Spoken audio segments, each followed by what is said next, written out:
Rachel Reeves creates perfect storm for 6 million unpaid carers across UK. Hello everyone, welcome back to my channel. I hope everyone is having a wonderful day. Unpaid carers, including children, are at breaking point. But Rachel Reeves' national insurance rise has robbed them of vital help.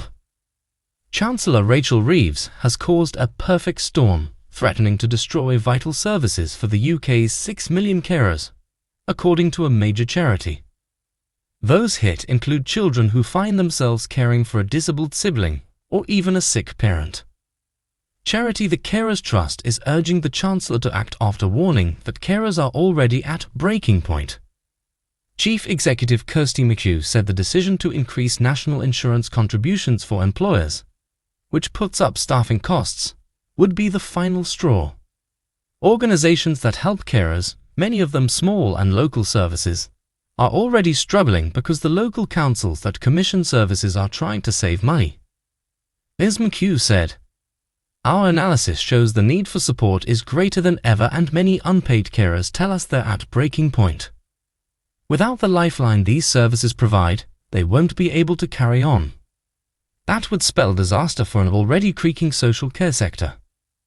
Local and national governments need to take urgent action now, before it's too late." The charity, which has a network of 130 local carer organisations across the UK, warns urgent action is needed to stop some of these services being lost forever, leaving unpaid carers without the vital support they need. Local care organisations provide vital support, advice, breaks and grants for the UK's 6 million unpaid carers.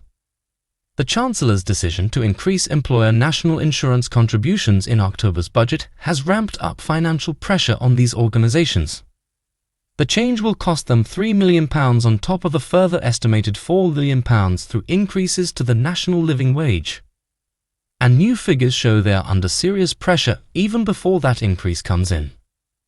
The Carers Trust network now has 1,094,916 registered carers, up from 1,047,823 the previous year. However, the 130 local organisations supported by the charity have seen a 13% real terms reduction in the value of contracts from local authorities and statutory health organisations for commission services since 2021/22. With council budgets under pressure, these contracts are increasingly asking them to deliver more for less, the Trust says. The Carers Trust and other advocacy groups are calling on the government to act immediately. Here is what they suggest. Increase funding for carer support services. Local organisations need additional resources to cover rising costs and meet growing demand. Reassess the national insurance decision.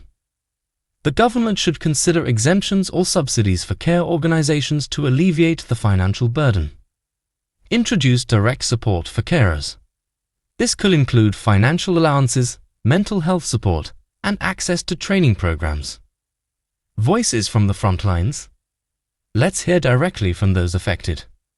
Maria, a 47-year-old carer from Manchester, shared her story. "I look after my mum, who has dementia full-time. I used to rely on a local carers group for advice and a few hours of respite every week. But now, they're talking about cutting back on services because they can't afford the staffing costs. I don't know how I'll cope if they shut down." And then there's Liam, a 14-year-old carer from Glasgow. "I take care of my little brother because my dad works 2 jobs.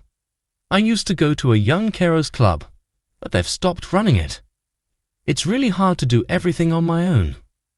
These voices highlight the human cost of the Chancellor's policy decisions. Conclusion. A call to action.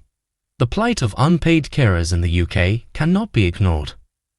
Chancellor Rachel Reeves' decision to increase national insurance contributions may have been well-intentioned, but its consequences are devastating for millions of carers and the organisations that support them.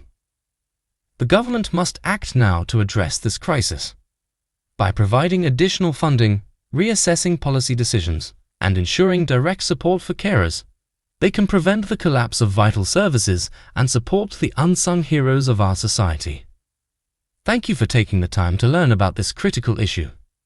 If you found this video informative, please like, comment, and share it with others. Together, we can raise awareness and push for the change that unpaid carers desperately need. Stay safe, and I'll see you in the next video.